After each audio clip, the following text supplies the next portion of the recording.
Hi, friends. It's Kaz Windness, and this is Bitsy Bat. Do you remember Bitsy from Bitsy Bat School Star? Today, we are going to draw Bitsy Bat's new friend, Enzo Owl. Enzo is a new student at Critter Crawl Elementary. And Bitsy and Enzo fly in a race. Do you think Bitsy will win the race or Enzo? Be sure to read Bitsy Bat Team Star to find out. Now let's draw Enzo Owl. You can go to bitsybat.com to get all the instructions, but I'm going to show you how. You will need a pencil with an eraser and a piece of paper. I am using a stylus like this, and I'm working on a computer screen. Do you remember how Bitsy Bat is made out of a star? I hid 3 crescent moons in Enzo Owl. So for our first step, we are going to be drawing a crescent moon for Enzo's head. So I do that with a curved line and then another one that comes up over the top of his head. And then I draw 2 more crescents for Enzo's wings. 1, 2. And it is okay if it is not perfect. For Enzo's body, I draw a square with 4 sides, just like that. And then for his legs, I am drawing 2 smaller rectangles. 1, 2. Great job. For Enzo's feet, I draw 2 ovals. 1, 2. They kind of look like potatoes, don't they?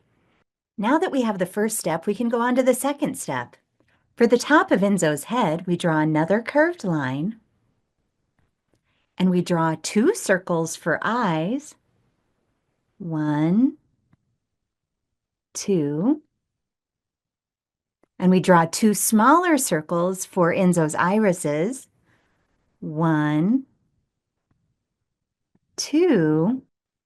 And then what shape is Enzo's beak? Do you think it's a diamond? That's step 2. Now let's move on to step 3. You'll need 2 more smaller circles in the middle of Enzo's eyes for his pupils, 2 little dots for nostrils, and a little V right there for the bottom of his smile. Then we'll need another 2 lines for the top of his sweater and 2 lines at the bottom for the bottom part of his sweater. Great work!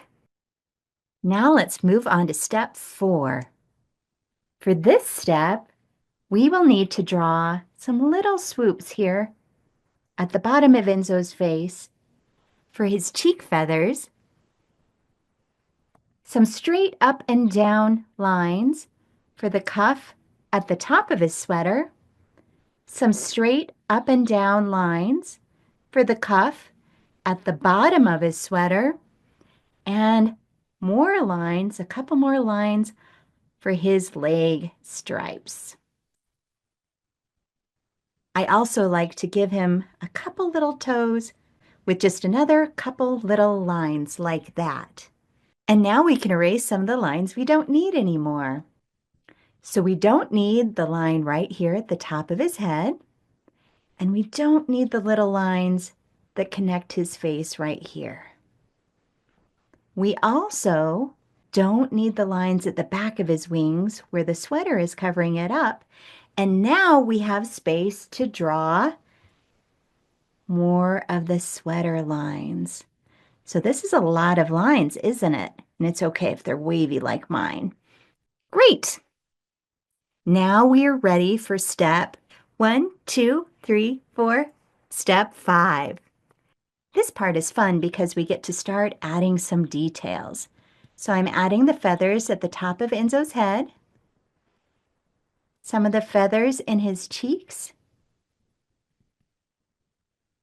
Little details, wherever you think he needs feathers, you can draw them in. And then some over his ears. And then some here with his wings.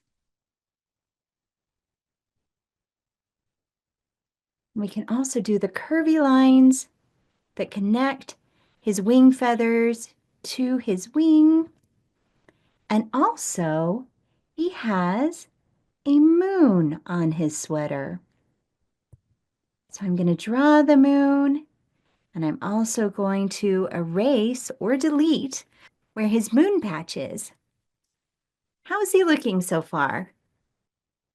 Now for our last step, we're just going to be tightening up the details, erasing some of the lines that we don't need anymore. We're going to be filling in his pupils.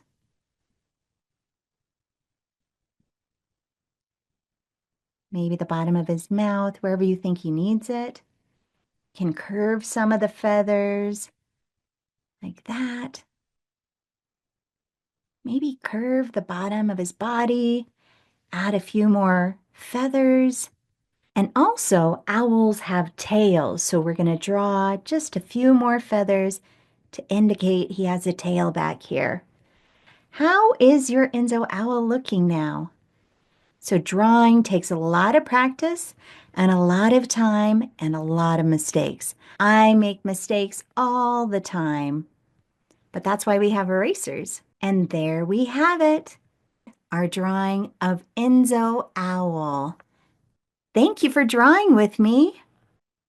And I hope you'll enjoy reading Bitsy Bat, Team Star. You can find Bitsy Bat and all my other stories at your favorite bookseller or your local library.